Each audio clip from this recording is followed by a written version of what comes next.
I had a pretty good childhood, but even after years of therapy, I still felt bad. So I grew up with my mom and my grandparents, and we lived on a pretty boring street. It was in the suburbs. I went to a small school. I got good grades. We were basically average. There were a couple of rules in my family that just helped everything move along. One of them was literally, look good. And this didn't mean this didn't mean beautiful or appearances. It actually meant character. So in my family, we had to appear successful. We had to appear strong. And for me in particular, I had to be the smart one. The second rule was that we don't air out dirty laundry. Things that are in the family, they stay in the family, and family comes first, which kind of meant that I couldn't even come first to myself. And rule number 3 is an interesting one. My mom had this weird relationship with crying. To her, it was either manipulative or weak. My relationship with my grandfather was pretty different. He was my person. He lit up my life. He had a heart condition, so I knew he was sick the whole time. But we would go on these little walks, and there was always this golf club right by the front door. You know, it was for protection, right? But I want you to picture this stocky little Italian guy, and me and him would walk down the sidewalk, and I idolized him, so I walked the same cadence as he did. And so what did he do? Every once in a while, he'd switch it up. He'd switch it up. He literally taught me how to dance. Another thing that was sort of ours, he had a hard time sleeping. He had 2 open heart surgeries, and so there was inflammation, and phlegm, and So he'd wake up in the middle of the night.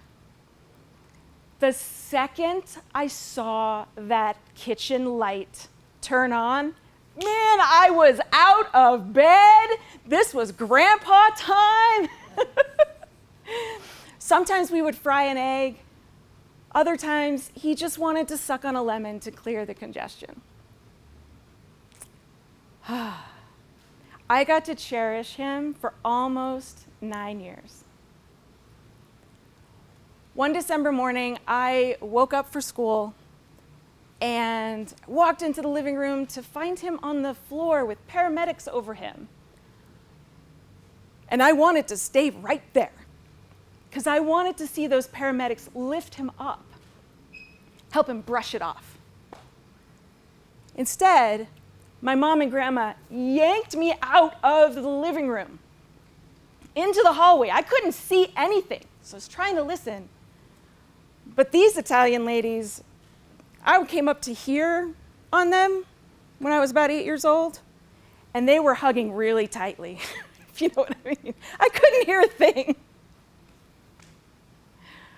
I did eventually hear my grandma say over and over again, "It's just us ladies now.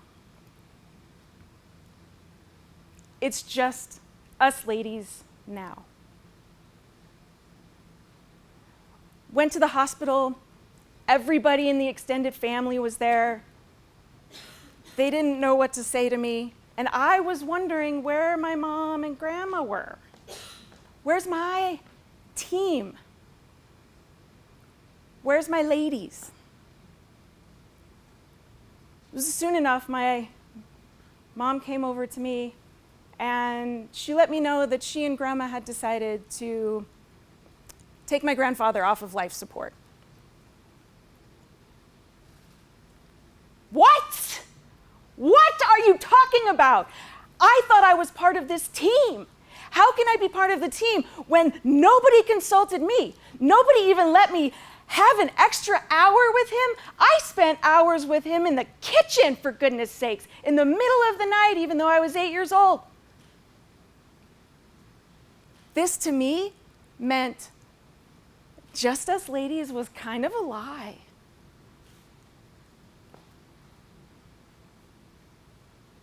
So weeks pass, and eventually the visitors and the delivered meals, they start to fade. And nothing's the same, but the rules come back. And rule number 1 is we look good. We are strong. Rule number 2 is don't talk about stuff outside the family. Don't air out dirty laundry. Have you ever wondered how come these families that have dirty laundry don't just do a load of laundry? And rule number 3, don't cry. A whole new rule emerged, though. Rule number 4, don't upset Grandma. Grandma's the matriarch, don't upset her.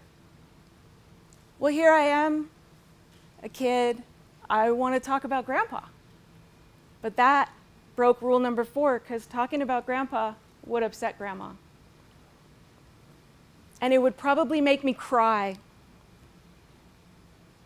And if I thought about the rules, I really couldn't go outside of the family to talk about what was happening.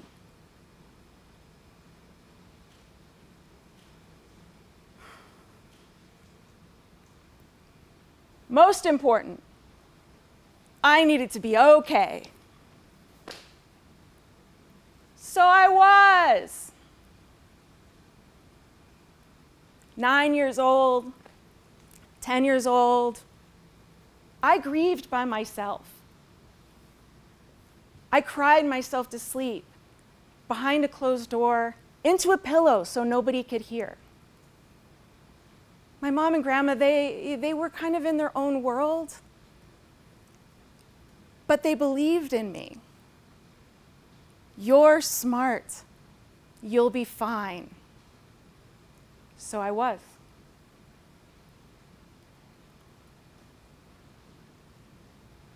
But when I grew up, I did not feel fine. This is not what fine is supposed to feel like. What happened was I perfected a mask of confidence. And I forgot that I was pretending. Now, we all wear masks, right? The part of you that goes to work isn't the same part of you that's with a lover on a Friday night. At least it better not be. But for me, this mask was who I was. And I really wasn't allowed to be anything other than the strong, smart one. Anything other than that was unlovable. And that is the definition of shame.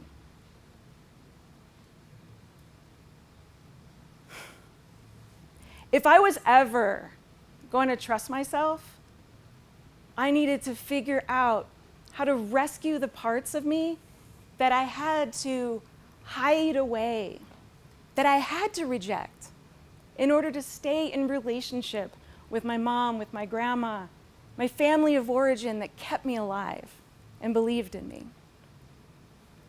I needed to figure out a way to rescue the sad, grieving little girl, the weak one that just needed comfort, the selfish one that just wanted to be seen. In the hero's journey, there's a concept called a cave. And a cave is the dark, scary place where you don't want to go, and sometimes you just overlook it. Sometimes accidentally, sometimes on purpose. But I needed to go into that cave and rescue those parts of myself that I had rejected. And so I did. Now what I get to do as an internal family systems practitioner, you already heard me talking about parts here, parts there, parts everywhere. I get to walk with others on their journey all the way through shame. And I'm really proud to say that. I'm really proud that I can talk about shame every day if I wanted to. It's actually really cool.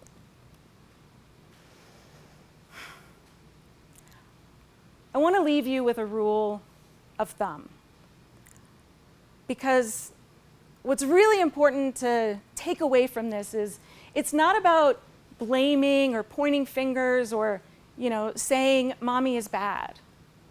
Sometimes this stuff is just socialization, but it affects us.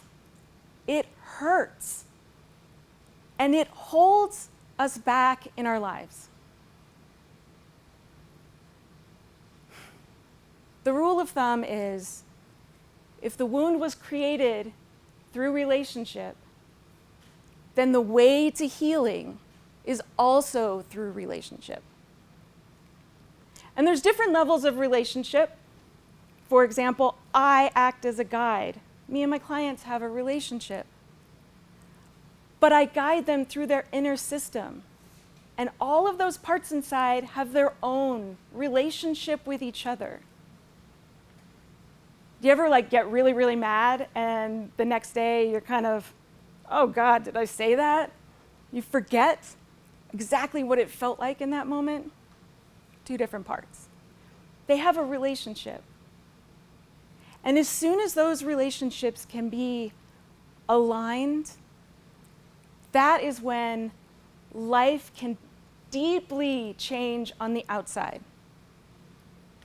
Whether it's with people, whether you no longer self-sabotage, whether you allow yourself to dream big.